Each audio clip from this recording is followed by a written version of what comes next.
আজকের বিষয় ডেঙ্গু রোগীর প্রতিদিনের খাদ্য তালিকা। তাই আসি আজকের বিশেষ এই তালিকাকে অনুধাবন করি। নতুন হলে সাবস্ক্রাইব করবেন এবং অন্যদেরকে উৎসাহিত করুন শেয়ারের মধ্য দিয়ে, যাতে এই ধরনের অন্য কোনো এপিসোড আমি আবার একবার আপনাদের সামনে নিয়ে আসতে পারি।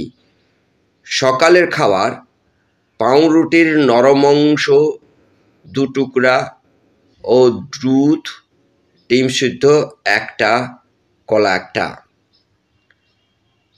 সকাল ঠিক 11টার দিকে বেদানার রস 1 কাপ, আপেলের ছোট 1টা খাওয়াবেন।